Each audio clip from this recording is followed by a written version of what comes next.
I would like to invite everyone to close their eyes for the beginning of my story as I share a dream with you, and feel to open your eyes as comfortable after it's over.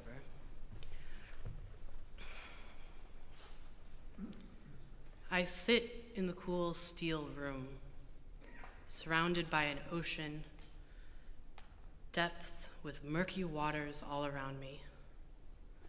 All I can see out of the window next to me is empty blackness. I can feel the pressure on my submarine as I explore the ocean floor. My submarine is, of course, in the shape of an anglerfish, with one antenna on top, bouncing light from the left to the right to directly in front of me as I make my way across the ocean. I'm looking for something. I'm not sure what exactly. But suddenly I see it. What is it? Over there, there's a hole, something different on the ocean floor. As I approach it in my submarine, I find a tunnel. I think this is where I'm supposed to be. I direct my ship into the cavern. I can feel the tight walls scraping against the metal. In front of me, the light shines, and behind me, there's only darkness. There's no turning around from here. As I emerge on the other side, I see exactly what I've been looking for. It's Atlantis, the lost city. No, it's not in ruins like I expected. It's still vibrant and magically alive. I can see the marble-lined streets with houses carved out of the stones on the sides of the buildings, leading up the hill to a castle in the middle. As I dock my ship, I can see very much alive people running towards me, wearing traditional white garbs with red decorative pieces. They clamor to see me, pulling me up the hill with them as they take me to have an audience with their king. Once I arrive to the top of the hill, I look up. The king smiles down on me. I can feel the warmth on my skin. My fingers tingle, moving up my arms and into my chest. I know that I am home. Suddenly my radio goes off. Oak, where are you? I forget, my team on the surface, they're wondering where I am. They know that I've been looking for Atlantis, but these people here, I didn't know that they'd still be alive. Is it my choice to let my team know that there's a civilization down here, changing the lives of the people here forever? I can't communicate with them. We don't speak the same languages. There's an impossible choice right now, and the radio is going off again. Oh, come in.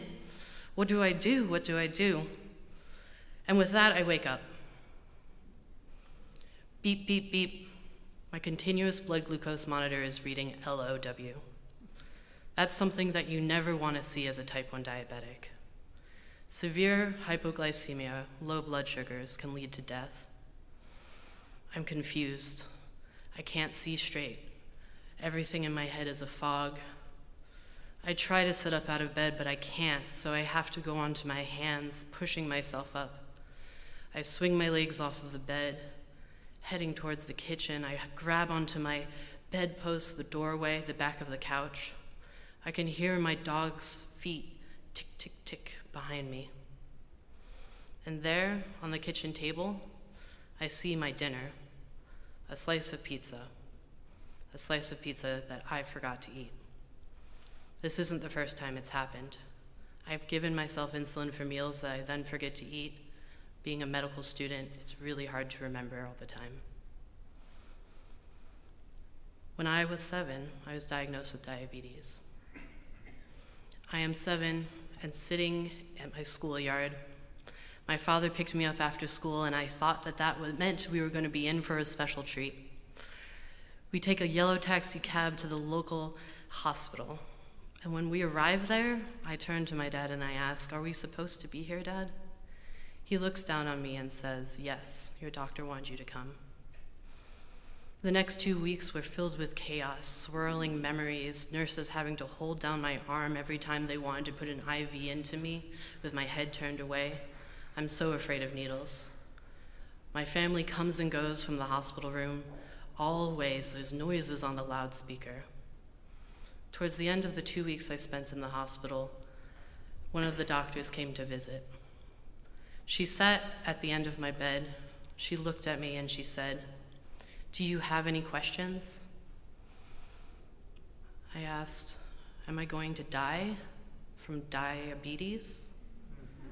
She chuckled softly and said, No, you're not going to die. But your life is going to change, and from here out, you're going to have to choose to live.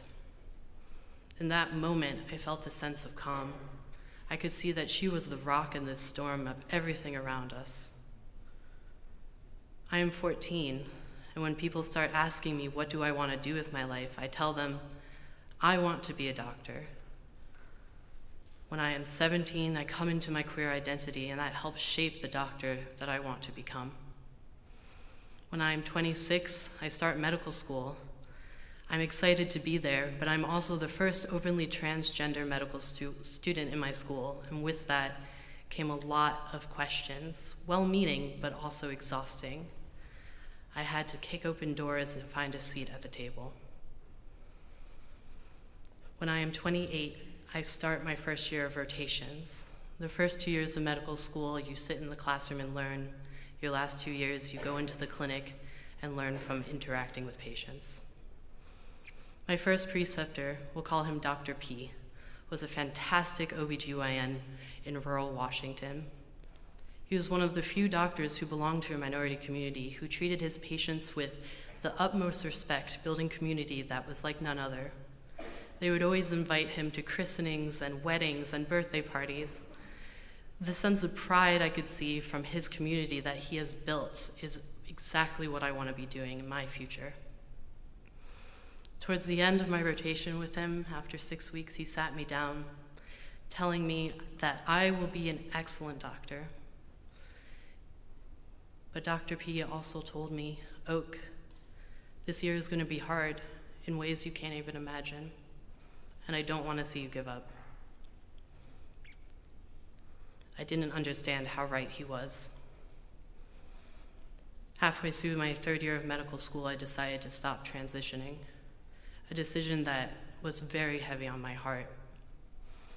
But after so many whispers in the hallways and conversations that ended when I went into a room, so many times where I didn't know if feedback was based on my performance or who I am as a person, I decided to hide. Hiding who I am is a privilege in its own, and that's a decision that I'm going to have to face and continue to grapple with.